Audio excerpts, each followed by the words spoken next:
When drive-thrus first became a thing in the 1950s, they brought together two of Americans' favorite things, cars and fast food. Drive-thrus were essentially developed to make fast food even faster. Experts estimate that about 60 to 70% of a restaurant's sales come from the drive-thru, if they have one. That means nailing customers' experience there is essential. We're doing a number of things to make sure that not only is it fast, not only is the food delicious, but also to make sure we get your order right. Drive-thrus have been undergoing transformations as restaurants turn to technological solutions to boost sales. Companies are pouring money into innovations like digital menu boards, dual-lane drive-thrus, and even artificial intelligence to get diners to spend more. And it's working. Drive-thrus represent a huge chunk of restaurant sales, and more people than ever are using them. In 2019, 39% of consumers reported they used the drive-thru more often than they did the year prior. Despite the surge in popularity, just 20% of American restaurants currently have a drive-thru. In a segment with razor-thin margins like fast food, providing solid drive-thru service can be make or break.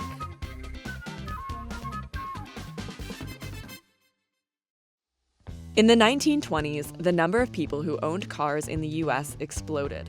In these pre-depression years, people were making more money, and everyday consumers could afford to buy a car. Over the next few decades, drive-in restaurants and drive-in movies took off.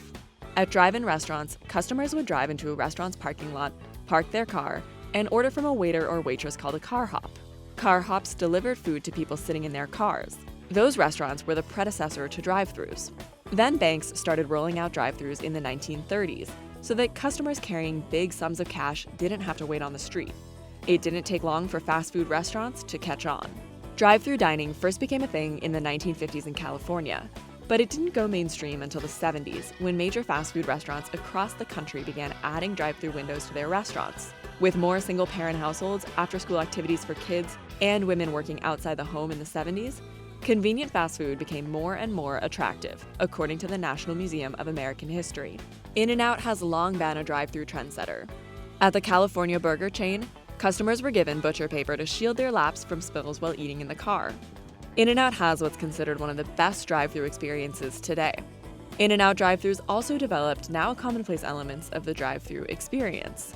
The company says it invented the two-way speaker system for drive-thru ordering.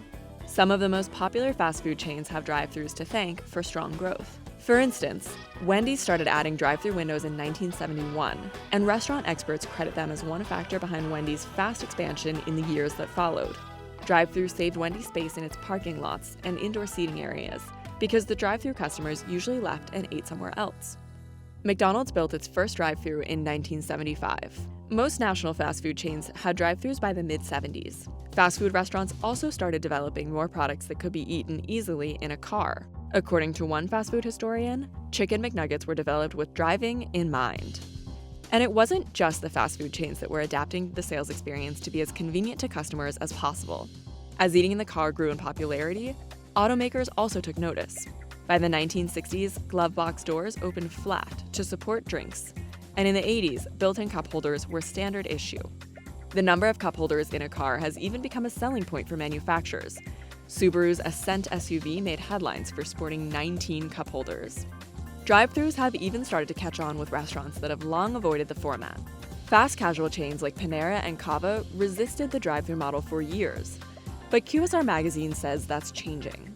Some of the biggest names in fast casual are adopting the model and showing that the drive-thru can be compatible with food that takes a little longer to prepare. There's no question that the drive-thru is uniquely American. There's even a National Drive-Thru Day, celebrated every July 24th in the US. The drive-thru has spread to other countries too, but experts note they're most popular in places that share some similarities with the US: low population density and a car-centric culture. Think places like Saudi Arabia, the United Arab Emirates, and Australia. McDonald's Ireland claims to have brought the very first drive-thru to Europe when it opened in a Dublin shopping center in 1985. It was soon rebranded as McDrive. All around the world, McDonald's drive-thrus have different names. In Spain, they're called McAuto, and in Chile and Paraguay, you'd visit Automac. There's even a McSki in Sweden, where customers can pick up Big Macs and McFlurries after a day on the slopes. The drive-thru isn't particularly popular in Asia, which has less driving culture and cities with high population density. In jam-packed cities, fewer people have cars, and real estate for a big drive-thru is expensive.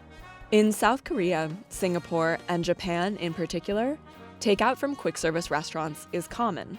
But a small portion of those orders take place in the drive-thru, according to Technomic. There are some countries that are hardly showing us much of anything at all, such as Japan, for example, where we have only about a fifth of those takeout orders that are drive-thru. What do we have in Japan? We have a very concentrated population, right? As the drive-thru has become an essential revenue stream for fast food chains, it's continued to dictate what products they develop and where they build restaurants. Here's how restaurants are bringing drive-thrus into the 2020s. There are a lot of factors that go into a customer's experience at the drive-thru. Order accuracy, customer service, and cleanliness all determine a consumer's experience at the drive-thru. It's not all about speed. In fact, the amount of time customers spent in the drive-thru actually got longer in 2019 when compared to the year prior. But customers didn't seem to care all that much. Take Chick-fil-A. It has the longest service speed, but it comes out on top in accuracy and customer service.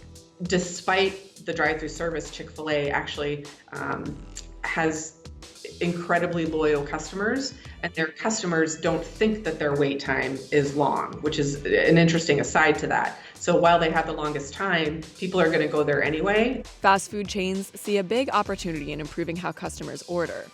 Menu boards are more complicated than you might expect. There are certain ways to arrange products and highlight promotions that will encourage customers to spend more. Fast food restaurants are designed to be quick, but sometimes that speed of service in line or at the drive-thru can end up being stressful for the consumer, and stressed customers may order less. So fast food operators think pairing technology with menus can help solve the problem. There's a science behind it, but it's also a bit of an art. So designing the menu board in the right way can really help leverage investment and drive returns more than some people may realize. There's an industry shift to using digital menu boards, which can be updated faster than printed menus. Digital signs can help restaurants rotate menus for breakfast, lunch, and dinner, and remove products that are sold out. Restaurants that had digital menu boards made service speedier, and customers do care about their menus. In a 2019 survey, 74% of customers said an easy-to-read menu board is a top priority.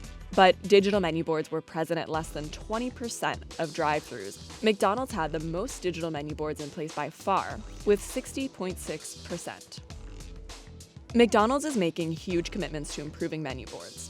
In March 2019, it bought a tech company called Dynamic Yield, which uses artificial intelligence to personalize digital menu boards based on factors like the weather and restaurant traffic. Let's say it's a sunny day. Menu boards enhanced with AI might show you an ice cream cone or iced coffee at the center of the board. For some customers, that makes choosing easier.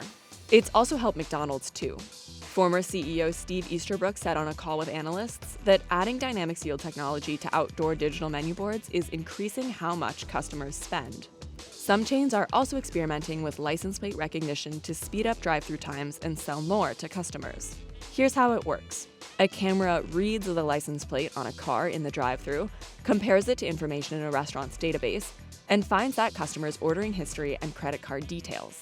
That allows the restaurant to target menu items to the customer and use saved payment methods. That technology isn't being used on a national scale, but it suggests what could be ahead in drive-thru innovation. Before you even get to the point of ordering your food, fast food restaurants have to convince customers to choose them.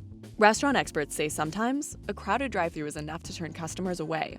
To fix congestion in the drive-thru, the physical format of fast food restaurants is changing too.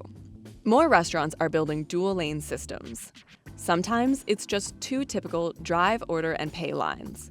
At other restaurants, there's one traditional lane and then a second special lane for customers who already placed and paid for their order online and are just coming to pick up their food. Dunkin', Chick-fil-A, McDonald's, and others are testing this kind of dual drive-thru system. But while restaurants intend to make the drive-thru more efficient, research has shown dual drive-thrus don't necessarily speed up service. That was a bit surprising to us when we sliced the data last year, and we found that it didn't necessarily speed up an individual customer's time in line, but it may increase the overall throughput for a restaurant.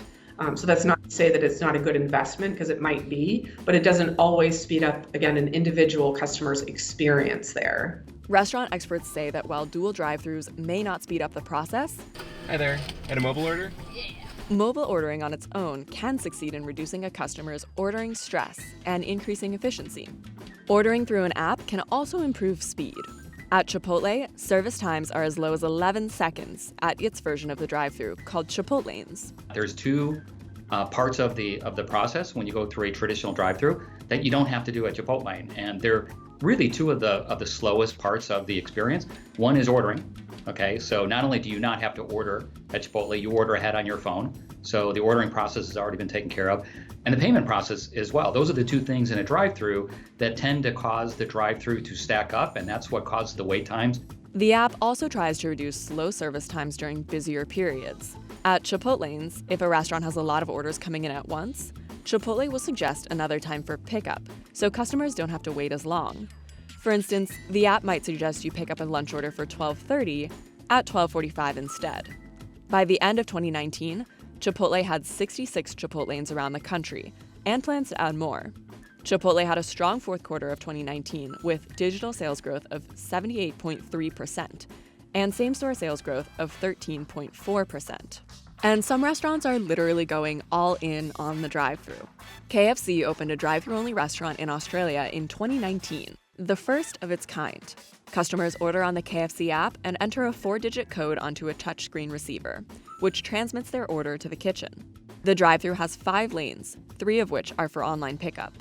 I wouldn't be surprised to see more smartphone technology and more ordering capabilities go into the car. Domino's is starting to play with this, as a matter of fact.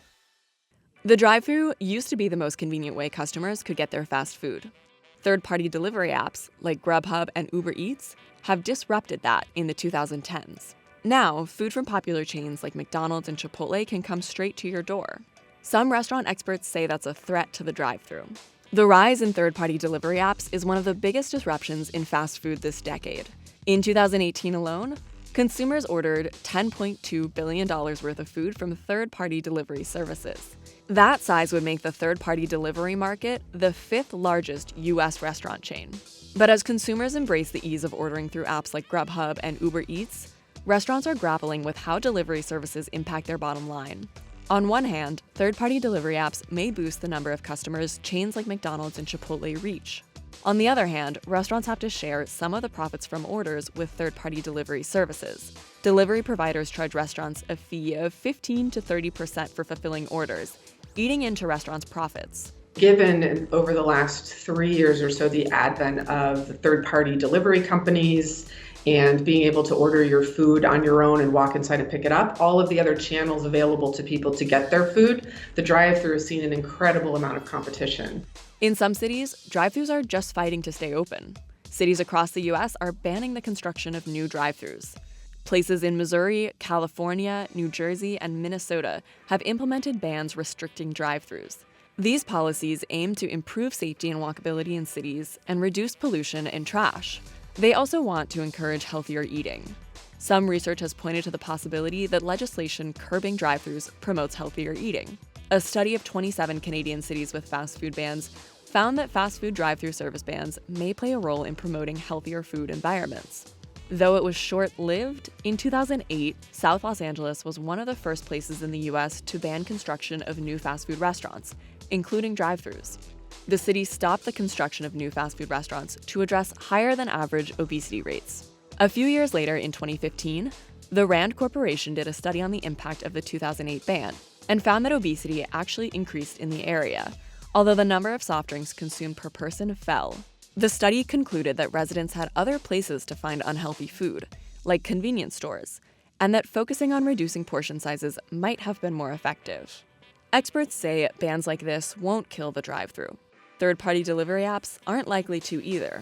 I would say that the drive-thru has a very bright future, whereas delivery's future is, at this point, seems somewhat questionable when we talk about third-party. And that really has to do with the economics behind it. Nearly 40% of consumers reported they're using the drive-thru more often. This spike is part of a bigger shift to eating off-premise, away from a restaurant. Customers want to take their food and go. To stay competitive, chains have to make eating outside the restaurant easy and fast. And that's where the drive-thru really delivers.